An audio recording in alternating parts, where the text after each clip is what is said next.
Hey, it's Bob Nagin, and in this episode of Real Retail TV, we are going to explore the question, is customer loyalty dead?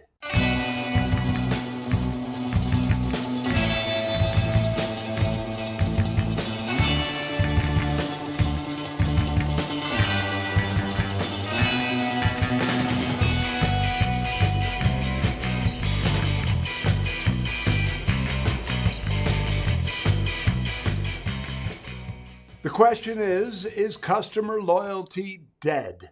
And I would say that customer loyalty is not dead, but the assumption of customer loyalty is false. So let me tell you a story. So back when I had the Mackinac Kite Company here in Grand Haven, we would have kite night on Tuesday nights where we would bring all the great kites out to the beach and all the kite flyers would come. It was basically a big demo field. And then the kite flyers, the core, and, occasionally some of the people who are on the edges, we'd all go out to the Tip-A-Few Tavern and have a burrito and a couple of beers. And I remember one day a guy who I liked and who I bought beers for and who I considered a good customer pulled a kite out of his bag, and I knew he didn't buy it from us. And I was so mad and I was so hurt. How could he do this? I bought him a beer last week, this whole idea. And, this idea that if I just sort of assumed that because I owned a kite store and I did kite night and I bought him a beer, that he wouldn't buy a kite anywhere else. And then after I calmed down and after I had a beer with him again that night, I realized that it wasn't his job to be loyal to me. I had no right to assume he was going to be loyal. He wanted to buy where he wanted to buy, and he did that, and that was okay. But it also reinforced the fact to me, and what I'm sharing with you is that you have to earn it. It is not given, it is earned.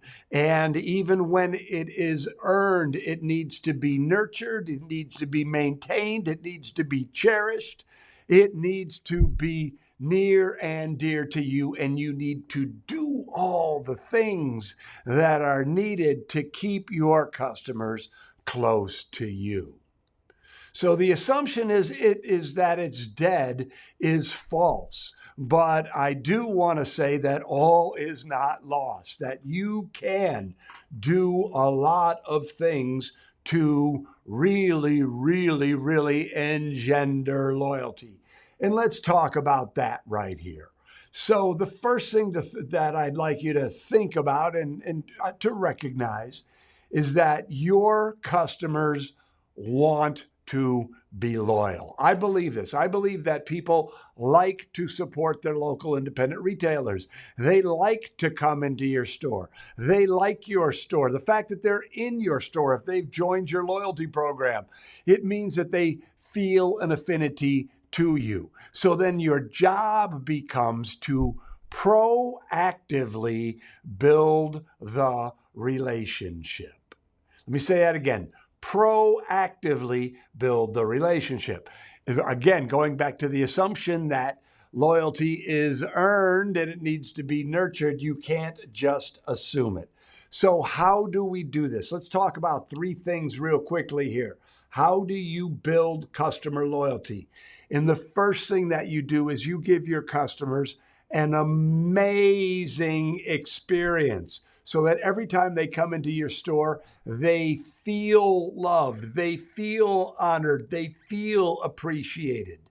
There's a statistic, and I don't even remember where I found it way back in the day, but it said that 67% of people who stop shopping at a small business do so because they think the owner doesn't care. They don't feel loved. Now, here's the thing. So when I heard this and when I read this, it occurred to me that even though I, Bob Nagin, owner of the Mackinac Kite Company, could care deeply, deeply, deeply if my team wasn't trained, if my team didn't give my customers that same kind of experience that I gave them, my customers might feel that I didn't care and they would leave.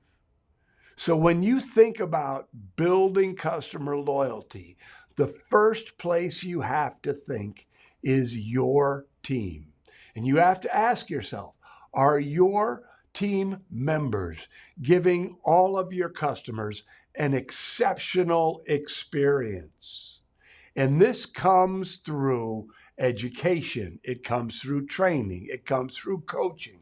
It comes from engagement. It comes from empowerment. You cannot just hire good, kind, friendly, helpful people and assume they're going to give your customers an exceptional experience. You have to give them the tools. Now, I'm just going to share a quick aside here. So whenever I travel, I love to shop independent stores. You know, if I'm in a town, I'll shop the downtown, I'll go into all the stores, see what's happening. And I created this little mental thing in my head. And it's called an engagement-o-meter. And you know, when you used to watch the cartoons, there was a something that went like this, right? It was a meter. And so I would create this mental thing called an engagement-o-meter. And at the end of my wanderings in the shopping district, I would rate the district on the engagement-o-meter. I'd rate the stores and the district. And I can't tell you how discouraging it is to go into a store that is beautiful, that somebody clearly spent a lot of money on branding, on layout, on display, only to have team members that were indifferent or good, kind, friendly, helpful, but not skilled. So the question to ask yourself is, am I giving my team members the tools they need to give my customers the kind of experience that's going to make them loyal? That's the first question. Here's another quick exercise. You do what I just did and have your team members do it on your clock, but say, walk up and down the street or go to this mall or go someplace and shop all the stores and come back and report to me what kind of experience you had. How many stores gave you the kind of experience that makes you want to come back? I think it will motivate you to do a good job training. So that's the first thing. Really staying focused on giving your team the skills they need, the motivation they need to give your customers the kind of experience that makes them loyal. The second thing is a loyalty program, right? There's a reason it's called a loyalty program, because a good loyalty program will get people to come back. They'll get people to come back for two reasons. One, a good loyalty program rewards frequency, so they'll want to come back to get closer to the redemption, closer to the prize.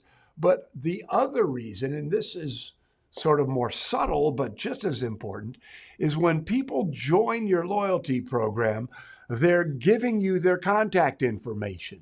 And when they giving you their contact information, they're figuratively raising their hands and giving you permission to market to them. And that allows you to, to send them emails, to send them text messages, to engage them in lots of different ways, to invite them to your promotions and special events. So a loyalty program does two things. It builds your list, your customer database, and it allows you to engage in the activities that build loyalty. I have this concept called the emotional bank account, and I teach it when I teach marketing. And I stole it from Stephen Covey and his book, The 7 Habits of Highly Effective People. And basically, the emotional bank account is this. Every time you do something that's of value to your customers, you're putting a deposit into this account, right? So if you send an email with valuable information, that's a deposit. If you have a really cool event, that's a big deposit. If you post on social media, those are all deposits. And as you build the balance in your emotional bank account, you earn the right to make withdrawals. And withdrawals are anytime you ask someone to spend money with you, to do something. Anytime you give, it's a deposit. Every time you ask, it's a withdrawal. And when you have a loyalty program and build your list, it gives you the ability to proactively build the emotional bank account. And the third thing to build loyalty is really more of the flip side. It's doing the things that don't dampen loyalty. And, that is things like, do you have customer-friendly store hours? Do you have customer-friendly return policies?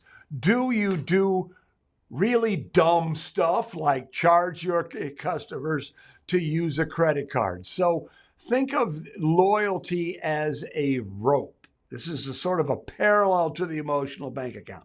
But loyalty is like a rope. And every time you do something good, you're adding a strand to that rope, and that rope is getting stronger. But every time you do something that isn't customer friendly, that doesn't show your customers that you care, or that isn't in their best interest, that those strands are cut. They're holes in the buckets, to mix metaphors.